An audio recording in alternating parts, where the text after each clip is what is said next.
राघव असहाय था। अपना हाथ लहराते हुए उसने बर्स्ट बियर की विशाल लाश को अपनी स्थानिक अंगूठी में इकट्ठा किया। तुमने ऐसा कैसे किया? क्या तुम भगवान हो? तारा ने आश्चर्य से राघव को देखा। वह विशालकाय शव हवा में गायब हो गया था और उसी समय उसने सोचा कि कैसे राघव ने अचानक अपनी तलवार अपने हाथों में ले ली थी। जब वे राघव को वापस गांव लाए थे तो वे उस तलवार को भी साथ लाए थे, लेकिन वह इतनी भारी थी कि उसे उठाने के लिए 2 लोगों की जरूरत पड़ी थी। बाद में उन्होंने इसे राघव के बिस्तर के पास स्थायी रूप से रख दिया।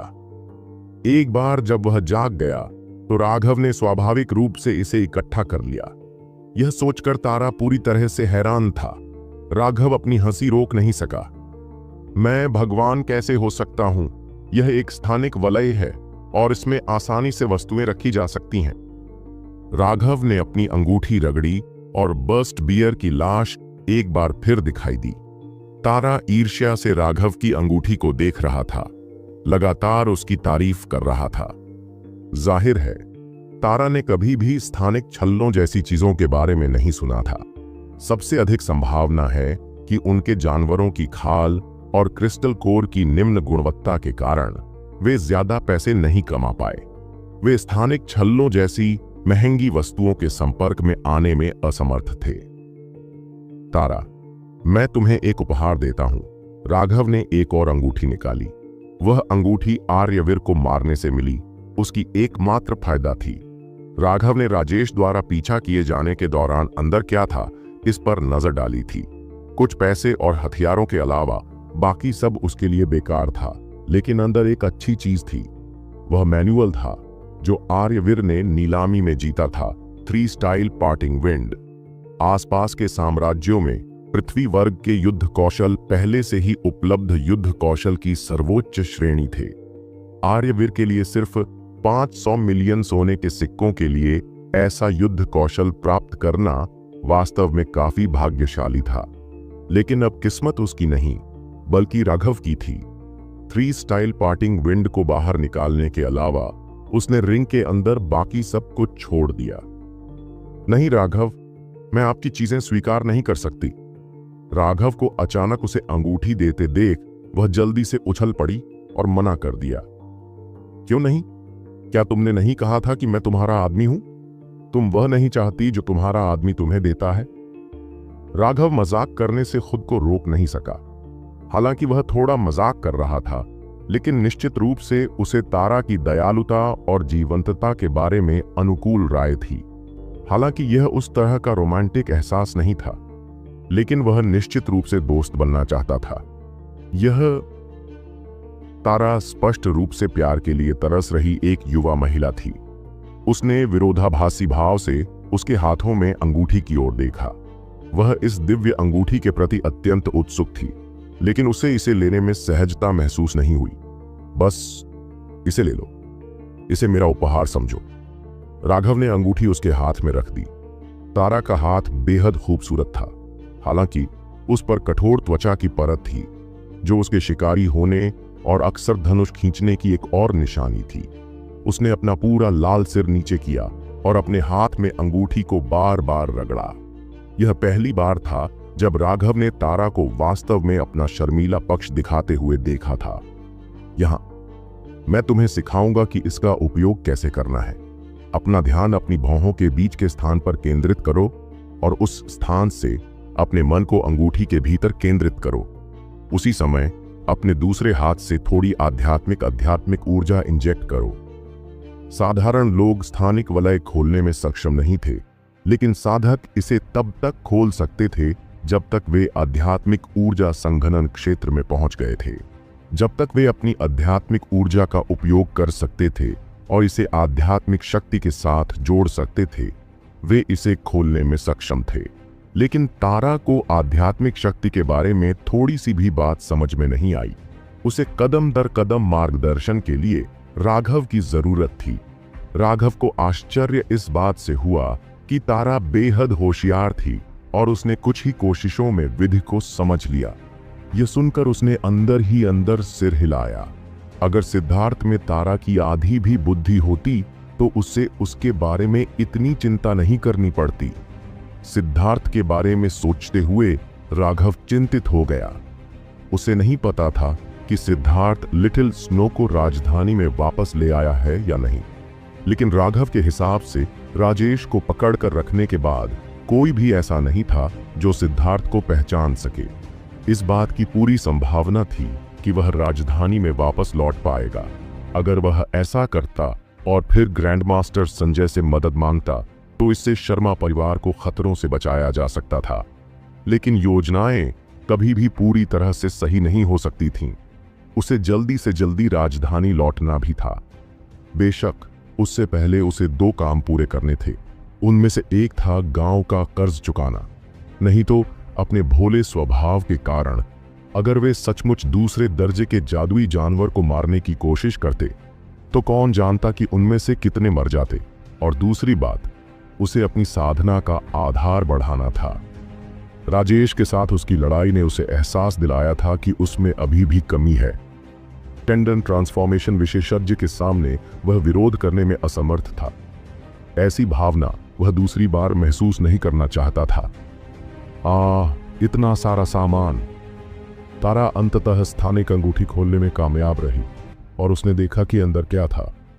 अंदर 10 मीटर से ज्यादा चौड़ी जगह थी।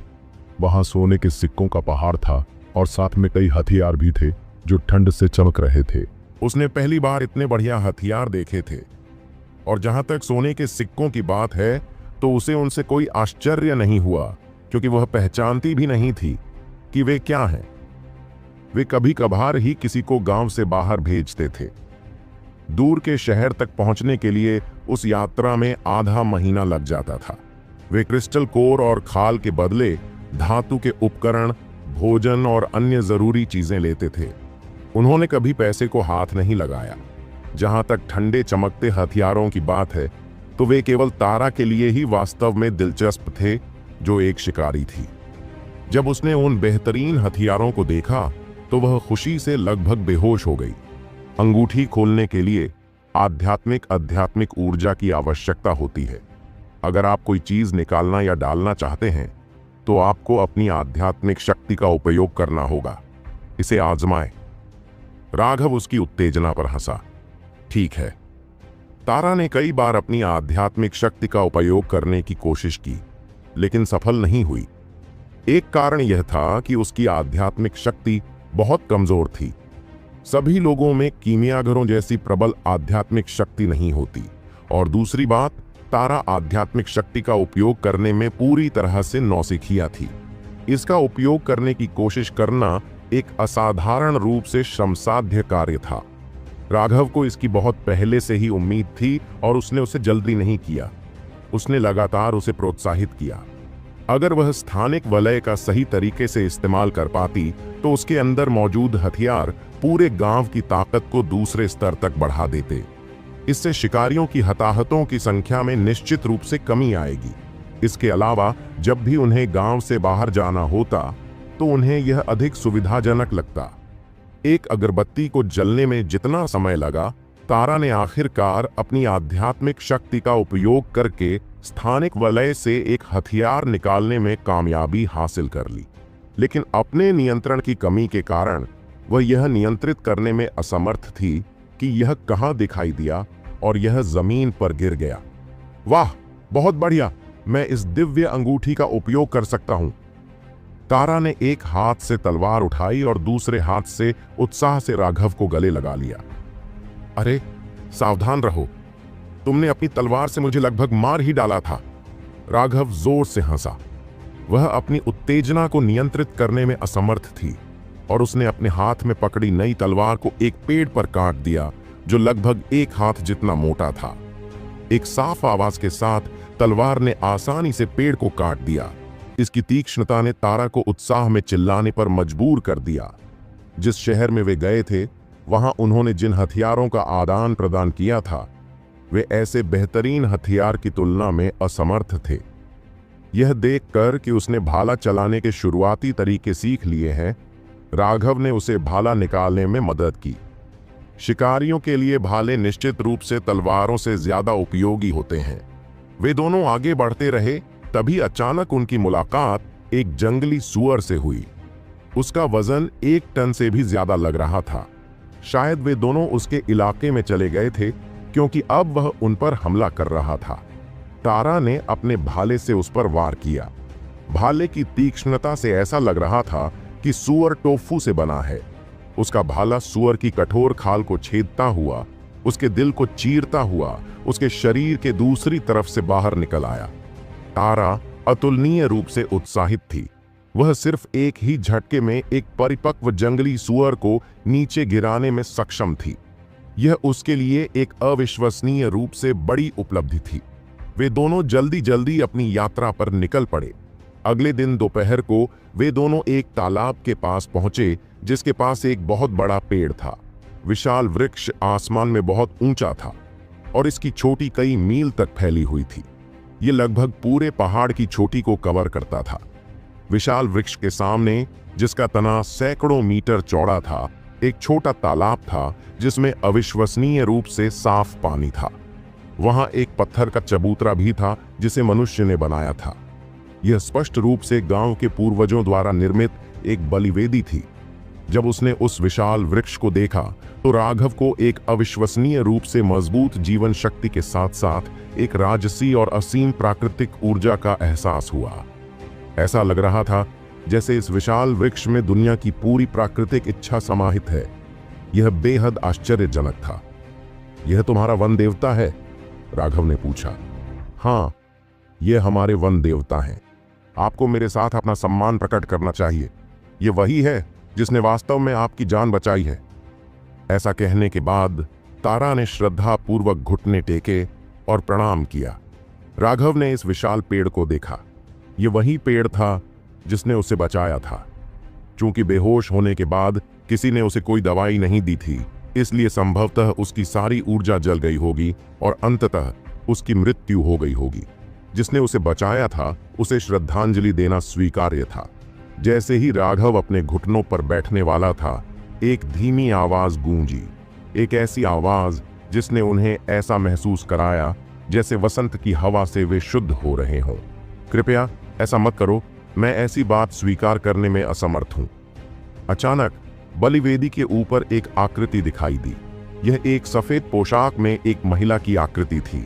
उसके काले बाल उसकी कमर तक लटक रहे थे, जिससे लोगों को एक अमर भावना का एहसास हो रहा था। हालांकि उसका फिगर बहुत धुंधला था और उसकी विशेषताएं स्पष्ट रूप से नहीं देखी जा सकती थीं। वन देवता। जमीन पर घुटनों के बल बैठी तारा ने चौंक कर ऊपर देखा। उसने पहले भी एक बार वन देवता की आवाज सुनी थी, लेकिन उसने उसे कभी मूर्त रूप लेते नहीं देखा था। न केवल उसने, बल्कि पूरे गांव के इतिहास में एक भी व्यक्ति ऐसा नहीं था जिसने वन देवता को अवतार लेते देखा हो। लेकिन जैसे ही राघव आया और उसके घुटने टेकने से पहले ही वह तुरंत उसके सामने आ गया, और इसके अलावा यह भी संकेत करता था कि यह राघव की श्रद्धा के योग्य नहीं है। तारा को चक्कर आ गया। क्या कोई देवता भी राघव की पूजा के योग्य नहीं था? राघव उस आकृति को देखकर आश्चर्य से भर गया। वह जानता था कि यह आकृति कोई इंसान नहीं, बल्कि एक आत्मा है। यह कुछ ऐसा था जो केवल तभी बन सकता था जब किसी की आध्यात्मिक शक्ति एक तरह के शिखर पर पहुंच जाती। राघव को अपनी शक्तिशाली आत्मा पर बहुत गर्व था, लेकिन वन देवता के सामने वह एक विशाल महासागर के सामने एक छोटी सी धारा की तरह था। यह पहली बार था जब उसने खुद को इतना छोटा महसूस किया था। आप जंगल के देवता हैं? राघव ने जिज्ञासापूर्वक पूछा। वह महिला हल्की सी मुस्कुराई और कुछ जवाब नहीं दिया। घुटनों के बल बैठी तारा की ओर देखते हुए उसने धीरे से कहा, थोड़ी देर सो जाओ। तारा तुरंत जमीन पर लुढ़क गया और गहरी नींद में सो गया। राघव चौंक गया। कितनी शक्तिशाली तकनीक है। आध्यात्मिक ऊर्जा का उपयोग किए बिना भी सिर्फ उसकी इच्छा शक्ति लोगों को नींद में डाल सकती थी। तभी वह राघव की ओर मुड़ी। हम दोनों के बीच जो शब्द बोले जाते हैं वे उसके सुनने के लिए उपयुक्त नहीं हैं, इसीलिए मैं उसे थोड़ी देर सोने दे सकती हूँ। मैं कोई भगवान नहीं हूँ। वे मुझे बस यही कहते थे। सच तो यह है कि मैं इस दुनिया से नहीं हूँ। इस दुनिया से नहीं? राघव बहुत चौंका। मैं दूर की आत्मा की दुनिया से आई हूँ। वर्तमान में आपके लिए ये अभी भी बहुत दूर है, लेकिन मुझे पता है कि आपकी प्रतिभा के साथ आपको वहां पहुंचने में ज्यादा समय नहीं लगेगा, उस महिला ने कहा। उसके शब्दों ने राघव के दिल की धड़कनें तेज कर दी। वह जानता था कि यह वन देवता निश्चित रूप से एक भयावह शक्तिशाली अस्तित्व है, लेकिन उसने वास्तव में यह बताने से इनकार कर दिया कि यह आत्मा की दुनिया क्या है। आत्मा की दुनिया, यह एक ऐसा शब्द था जिससे राघव पूरी तरह से अपरिचित था, लेकिन जब उसने इसे सुना तो उसे एक तरह की डेजा वू फीलिंग हुई। यह एक बेहद अस्पष्ट और गहरा एहसास था। यह देखकर कि वह आगे नहीं बता रही है, राघव ने उससे पूछताछ नहीं की। उसने अपनी मुट्ठियां भींच ली। राघव, मेरी जान बचाने का एहसान मेरी यादों में दर्ज कर लेगा। वास्तव में आपको मेरा धन्यवाद करने की जरूरत नहीं है। आपको उन ग्रामीणों का धन्यवाद करना चाहिए। हमारे समझौते के अनुसार चाहे उन्हें कुछ भी चाहिए हो, मुझे उनकी मांगें पूरी करनी होंगी। साथ ही मुझे बराबर कीमत भी देनी होगी। यह हमारा समझौता था, इसलिए आपको मेरा धन्यवाद करने की जरूरत नहीं है। उसने अपना सिर हिलाया। मुझे आश्चर्य है कि क्या मैं पूछ सकता हूं कि आपने साधारण ग्रामीणों के साथ ऐसा समझौता क्यों किया? राघव ने पूछा। यह एक ऐसा सवाल था जिसके बारे में राघव लंबे समय से सोच रहा था। यह एक विशाल हाथी द्वारा चींटियों के समूह के साथ समझौता करने जैसा था। इसका कोई मतलब नहीं था। वह कुछ देर चुप रही और फिर बोली, क्योंकि मुझे उनकी मदद चाहिए। उनकी मदद? राघव को समझ नहीं आया। इस तरह के भयानक शक्तिशाली अस्तित्व को वास्तव में साधारण ग्रामीणों की मदद की आवश्यकता थी। मैंने कहा कि मैं इस दुनिया का नहीं हूं। एक भीषण युद्ध के कारण समय और स्थान में एक दरार आ गई जो मुझे बहा ले गई। मूल रूप से मुझे मर जाना चाहिए था। हालांकि मैं किस्मत से बच गया, लेकिन मेरे शरीर पर बहुत गहरे घाव हो गए। लंबे समय तक ठीक होने के बाद मेरा शरीर धीरे धीरे ठीक हो गया। लेकिन अगर मैं अपनी दुनिया में वापस लौटना चाहती हूं तो मुझे बहुत ज्यादा खून का त्याग करना होगा। स्पेस टाइम चैनल खोलने और अपनी मूल दुनिया में वापस लौटने के लिए मुझे पर्याप्त शारीरिक शक्ति जमा करनी होगी। आपको यह जानने की उत्सुकता होगी कि मैं खुद शिकार क्यों नहीं करती और उनके हाथों पर निर्भर क्यों रहती हूं, उसने कहा। राघव ने सिर हिलाया। यह सबसे स्पष्ट असंगति थी। उसे ग्रामीणों पर भरोसा करना बेकार लगा। ऐसा इसीलिए है क्योंकि मेरी आत्मा की जाति की अपनी सीमाएं हैं। हम अपनी जरूरतों के लिए दूसरों को नहीं मार सकते। हम व्यक्तिगत रूप से किसी की जान नहीं ले सकते। ऐसा क्यों? यह मेरी आत्मा जाति की गुप्त साधना तकनीक से संबंधित है। अगर मैं व्यक्तिगत रूप से किसी भी चीज को मारती हूं तो उसके मांस को अवशोषित करने से मुझे मारे जाने पर उसके आक्रोश को भी अवशोषित करना पड़ेगा। यह हमारे लिए एक तरह का अघुलनशील जहर है, उसने समझाया। हालांकि इस सफेद पोशाक वाली महिला से बात करते समय राघव को थोड़ा असहज महसूस हुआ, लेकिन उसे लगा कि अब उसे कुछ हद तक समझ आ गया होगा कि वह तारा के पूर्वजों के साथ ऐसा समझौता क्यों करेगी। आप में असीम क्षमता है। इस बार आपके मेरिडियन बहुत ज्यादा घायल हो गए थे। मैंने न केवल उन्हें ठीक किया बल्कि उन्हें थोड़ा फैलाया भी। मैंने आपकी मेरिडियन की मजबूती बढ़ाने के लिए अपनी कोर ऊर्जा का भी इस्तेमाल किया, इसलिए आपके मेडिकल खर्च थोड़े ज्यादा थे।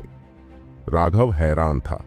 जागने के बाद उसने महसूस किया था कि उसके शरीर में थोड़ा बदलाव आया है, लेकिन उसे यह नहीं पता था कि यह किस तरह का बदलाव था। अब जब उसने इस बारे में बात की तो उसने जल्दी से अपने मेरिडियन की जांच की और खुशी से पागल हो गया। उसके मेरिडियन वास्तव में पहले की तुलना में दोगुने से अधिक चौड़े हो गए थे, और सबसे महत्वपूर्ण बात यह है कि उसकी मेरिडियन जो पहले कांच की नलियों की तरह थी अब लचीली नलियों की तरह हो गई है। ऐसी मेरिडियन बिना फटे आध्यात्मिक ऊर्जा की बहुत अधिक मात्रा को सहन कर सकती है।